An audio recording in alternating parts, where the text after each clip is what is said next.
हम अब बीमार जानवरों को पहचान रहे हैं, ठीक है ना। तो हम इस थर्मामीटर को कहाँ लगाते हैं, ये ध्यान कर लें दीपक। ये रेक्टम गुदा द्वार जो होता है, जहाँ से गोबर करता है, ठीक है ना। इसको 1/3 कितना 1/3 पहले से स्टार्ट करेंगे। ये बोलेगा, फिर लो पे आएगा, ठीक है ना। लो पे दिखाने लगेगा। अभी ये 102 दिखा रहा है, अब आ गया लो पर, आ गया लो दिखा रहा है। हम 1/3 हिस्सा इसके एनएस में लगाएंगे, रेक्टम द्वार पर सीधा लगाएंगे, तो निश्चित तौर पर इसके गोबर का टेम्परेचर आएगा। किसका? गोबर का। ये प्रॉपर बॉडी का टेम्परेचर नहीं आएगा। तो हम 45 डिग्री पर इसे राइट या लेफ्ट कहीं झुका देंगे, तो इनसाइड हिस्सा इसकी बॉडी से टच हो जाएगा। तो बॉडी का बिल्कुल रियल टेम्परेचर आएगा। बुखार पटवारी रियल टेम्परेचर आएगा। और हम 1 से 2 मिनट, और जब तक ये इलेक्ट्रॉनिक है, अगर आपको मैनुअली थर्मामीटर है, ये बोल गया है, बीप आने तक देखेंगे। इसको केवल 1 से 1.7 बुखार है। बकरी का नॉर्मल टेम्परेचर आप मान के चले 99 से 102 डिग्री फ़ारेनहाइट होता है, ठीक है ना। अगर इससे नीचे है तो बुखार नहीं है, अगर इससे ऊपर जाता है तो निश्चित रूप से फीवर है। अभी कितना है सर? 1 से 1.7 तो इसे बुखार नहीं है। तो फिर हम फिजिकली जरूर उससे देखेंगे। कभी कभी पेट के कारण भी नहीं होता है पैरासाइट। अगर समय से आपने पेट के कीड़ों की दवा नहीं पिलाई है, उसके कारण भी ये खाना छोड़ सकता है। तो सभी तरह से हमें निरीक्षण करना है। उसके बाद अगर डायग्नोसिस आपने भली बात कर लिया है, तो ट्रीटमेंट भी बढ़िया कर सकते हैं। तो हमने अभी क्या देखा, केवल टेम्परेचर देखा है। अब हमने कई सारे रूट आपको बताए हैं कि सबकट, इंट्रामस्कुलर, 3 तरह के रूट होते हैं कोई भी दवा देने के, इंजेक्शन देने के। और इंट्रावेनस त्वचा के नीचे, सबकट को कहते हैं अंतस त्वचा। इस त्वचा के नीचे कौन सा सर्वोत्तम पॉइंट है मैं बताऊंगा। और इंट्रामस्कुलर सर्वोत्तम जगह कौन सी है, वहाँ आसानी से आप लगा सकते हैं, वो बताऊंगा।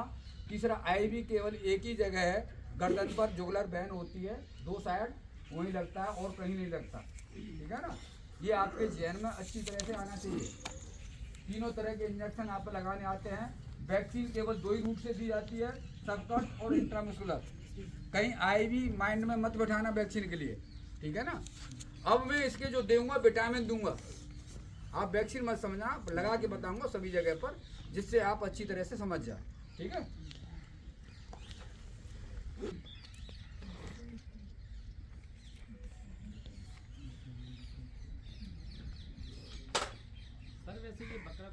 ये खड़ा हो गया है अब, पैरालाइसिस था इसे, ठीक है। अब ये जीप आ रहा है, ये बहुत है। ये बिल्कुल गिर गया था, पिछले पैरों से खड़ा भी नहीं होता, हिंड पैरालाइसिस। इसका प्रॉपर ट्रीटमेंट चला है, जब ये ठीक हुआ है। तो अब हम पहले कहाँ से स्टार्ट करते हैं, सबकट से। पूंछ भी पकड़ो। तो ये देखिए, उधर ये राइट या लेफ्ट, कोई भी वैक्सीन पहले ये ध्यान रखें, राइट या लेफ्ट लगानी है। कहाँ लगानी है? अगर राइट में लगा रहे हैं तो राइट ही लगानी है सारी वैक्सीन, और लेफ्ट लगा रहे हैं तो लेफ्ट ही लगानी है। जिस दिन हम कोई वैक्सीन लगा रहे हैं उस दिन फुली रेस्ट होना चाहिए बकरियों को।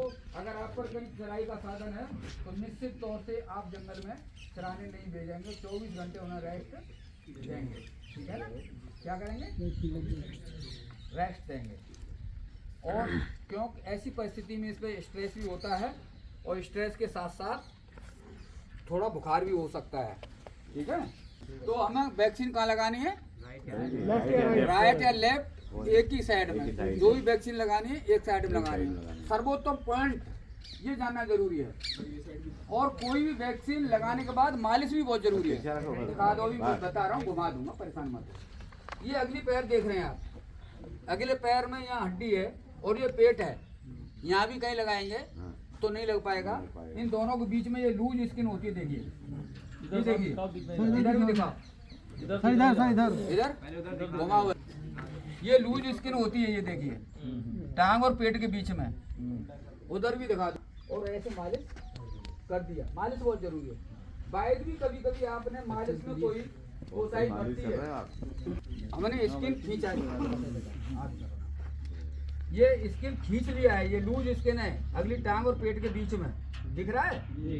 इस स्किन को उठा के बस अंदर इतना डालना है, पूरी निडल डाल दी तो यहाँ हट है, जाके सीधे वहाँ पंचर करेगा और मार देगा, है दोनों साइड में। स्किन को खींचना है तो बॉडी से अलग हो गई ना। अंतस्त्वचा का मतलब नहीं त्वचा के नीचे, अंतस्त्वचा का मतलब त्वचा के नीचे, सबकट का मतलब सबकुटेनियस, ठीक है ना। तो हम सबकुटेनियस चाहे वैक्सीन चाहे कोई भी दवा, वो त्वचा के नीचे अगले पैर के पीछे पेट के बीच में जो जॉइंट होता है उसकी लूज स्किन होती है, वहाँ लगाना होगा, चाहे कोई भी वैक्सीन जो सबकट वाली है, ठीक है। अब आती है दूसरा रूट, चाहे इंजेक्शन हो चाहे वैक्सीन हो, इंट्रामस्कुलर। इंट्रामस्कुलर ये तरीका है, और जो नहीं लगाना जानते वो भी सीख जाएंगे। इधर ही करो यार, एक इधर कर लो सबको दिखेगा। ये अगला पैर देख रहे हैं आप, ये हड्डी है, यहाँ अगर हम निडल डालते हैं तो जाके रुक जाएगी और मुड़ भी जाएगी, लौट के आएगी तो मांस को चीरते हुए लाएगी। और यहाँ बीच में गर्दन की हड्डी है, ये टटोल के देख लें आप, हड्डी है। इन दोनों से बचाना है हमें, तो हम इस पैर से 2 इंची आगे और गर्दन की हड्डी से 2 इंची ऊपर, दोनों साइड, लेफ्ट या राइट, दिखाओ इधर, इधर घुमाओ, लेफ्ट या राइट, इस पैर की हड्डी से 2 इंची आगे या गर्दन की हड्डी से 2 इंची और घुमाओ भाई, चश्मा लगा लो जिसको नहीं दिख रहा है, अगली पैर की हड्डी से 2 इंची आगे और गर्दन की जो हड्डी है उससे 2 इंची ऊपर, लेफ्ट या राइट। हम पहली बार लगा रहे तो थोड़ा सा ध्यान रखें, हमें 2/3 नीडल डालनी है इसकी, कितने 2/3 इंट्रामस्कुलर में, और एफएमडी और एचएस तो डीप इंट्रामस्कुलर लगती है। कोई भी पेनफुल इंजेक्शन हो, जैसे मैनोलेक्स है या टेरामाइसिन है, डीप ही लगाने, ये पेनफुल है।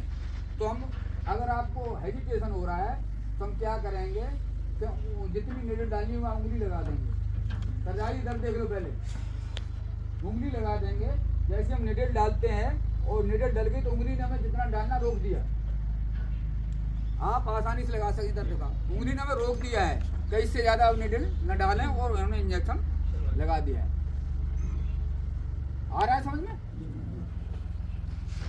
और अगर आप गर्दन पर नहीं लगा पा रहे हैं तो एक और पॉइंट है, मुक्त दिल की तरफ पूंछ पकड़िए, तुम छोड़ो मैं बता रहा हूँ, छोड़ दो तुम दोनों हट जाओ, ये पूंछ पकड़ेंगे हम, और ये चारों तरफ हड्डी है, इसके बीच पे पट्टे पर दोनों साइड यहाँ धीरे से निडल डालेंगे, यहाँ मांस सबसे ज्यादा होता है, सर इधर देखो, इंजेक्शन लगा देंगे।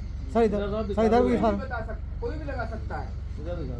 ये जो देख रहे हैं, ये जो जगह है इसके बीच में पट्टा जहाँ सबसे ज्यादा मांस होता है, यहाँ हम निडल डालेंगे और इंजेक्शन लगा देंगे दोनों साइड। जो नहीं लगाना जानता है वो इस पट्टे पर कोई भी इंजेक्शन लगा सकता है, ठीक है ना।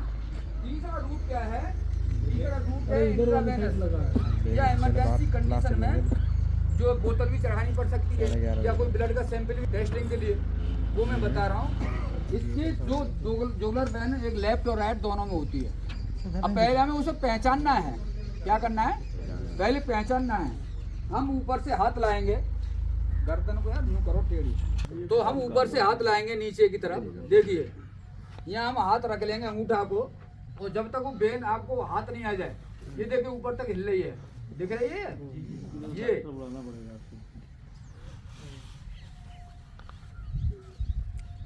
रंग थोड़ा उछला उन्हें दिखाना है ना, ठीक है ना, दिख रहे हैं। तो हम नीडल डाल देंगे इसके अंदर, और नीडल डाल के पीछे खींच के देखेंगे, यूं करके, यूं देखते हैं तो ब्लड देखना, ये यहाँ तक ब्लड आ गया है, ठीक है।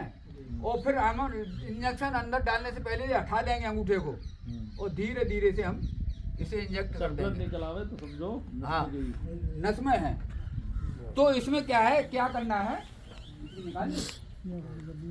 यहाँ पर हम ये भी कर सकते हैं, सैंपलिंग ही नहीं करनी है, इंजेक्शन ही देना है, ड्रिप।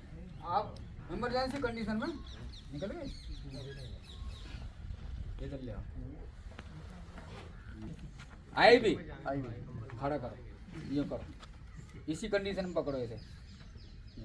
वो बीमार है, थोड़ा सा ऐसा लग रहा है कि मेरे दोबारा लगा रहे हैं, इससे बहुत बोतल लग गई हैं। रोको रोको, देखिए ऊपर तक हिल रही है, देखो पहले। और हम धीरे से नीडल डालेंगे और पीछे देख लेंगे ब्लड आ गया है, चालू कर दे। चल रही है ना? हाँ 2 बार है। और इसको हम स्लोली स्लोली जितना चढ़ाएंगे, कितना स्लोली स्लोली उतना ही फायदेमंद रहेगा। ये तो बांधना पड़ेगा यहाँ पे। नहीं पकड़ के ही बैठना पड़ता है, इसकी बनता नहीं है, बाल है, इस पर टेपिंग भी नहीं होती है, इसलिए एक आदमी पकड़ेगा तो एक लिटा के भी कर सकते हैं प्रैक्टिस। तो ये धीरे धीरे पूरी ड्रिप हम इसके चढ़ा सकते हैं इमरजेंसी कंडीशन में। यहाँ से ब्लड सैंपल भी अगर चेक कराना हो तो ब्लड सैंपल ले सकते हैं, और ड्रिप चढ़ानी हो तो हम ड्रिप भी चढ़ा सकते हैं।